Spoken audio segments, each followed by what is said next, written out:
جمعے کی نماز کیوں فرض ہوئی اور خطبہ کیوں ضروری ہے؟ دیکھیں، جو اس طرح کے احکامات ہوتے ہیں، اس طرح کے جو مسائل فرضیت اور رکعات کے حوالے سے، تو بیسک تو ہمیں یہ ذہن بنانا ہے کہ یہ اللہ تعالیٰ کا حکم ہے۔ صحیح۔ اب رب تعالیٰ نے جس کے لیے جو حکم فرما دیا،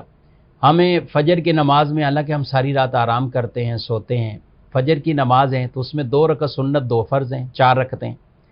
اب کوئی اس کے برعکس سوچے اور یوں کہے کہ سارا دن کے ہم تھکے ہوئے ہیں لیکن عشاء کی نماز کی رکعتیں زیادہ ہیں، تو بھئی یہ بھی اللہ نے مقرر فرمائی، وہ بھی اللہ نے مقرر فرمائی۔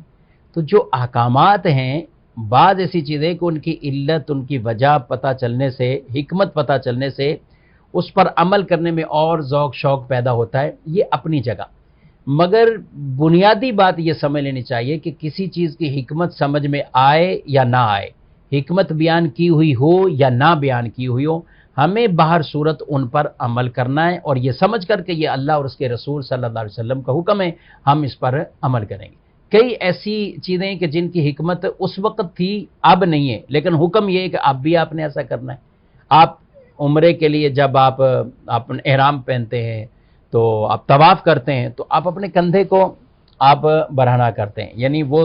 طواف والی چادر آپ نکال لیتے ہیں اور کندھے کو آپ برہنہ کرتے ہیں۔ تو اب بظاہر اس کی وہ حکمت نہیں رہی جو اس وقت تھی، لیکن اب بھی یہی حکم ہے۔ صفا مروہ پر کوئی پانی کو تلاش کرنے کے لیے نہیں دوڑ رہا ہوتا، لیکن اب بھی حکم یہی ہے کہ صفا مروہ کی صحیح اس طرح کرنی ہے۔ تو کئی حکمتیں جو اس وقت تھیں اب نہیں، عمل کے طور پر ان کو بھی بجا لانا ہے۔ اور یہ تمہید جو میں نے عرض کی، یہ آپ کو کئی سوالوں کے جوابات اس کے اندر مل جائیں گے۔ جمعہ کی نماز کو فرض کیا گیا جب نبی پاک صلی اللہ علیہ وسلم معراج کی رات آپ معراج پر تشریف لے کر گئے، تو فرشتوں کو بیت المعمور میں جو آپ نے عبادت دیکھی تو اس میں آپ کے دل میں ایک تمنا پیدا ہوئی کہ میری امت کو بھی ایک نماز ایسی ملے کہ جو دور دور سے آ کر اس میں شریک ہو جائیں۔ تو اللہ پاک نے جمعہ کی یہ نماز عطا فرمائی، جمعہ کی یہ نماز عطا فرمائی، اور اس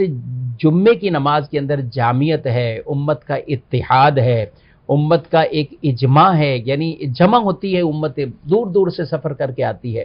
تو اس لیے یہ ایک نماز ایسی اللہ پاک نے عطا فرمائی ہے، اور چونکہ لوگوں کا مجمع ہوتا ہے اس لیے ساتھ اس کا خطبہ بھی ہے کہ رسول اللہ صلی اللہ علیہ وسلم نے ہمیشہ اس کا خطبہ ارشاد فرمایا، اور خطبے کا احکامات بھی قرآن پاک کے اندر سورہ جمعہ کے اندر موجود ہیں۔ تو اس لیے وہ اسی طرح جمعے کا خطبہ ہم بھی بعینی ویسے ہی عربی زبان میں پڑھتے ہیں، اگرچہ ہمارے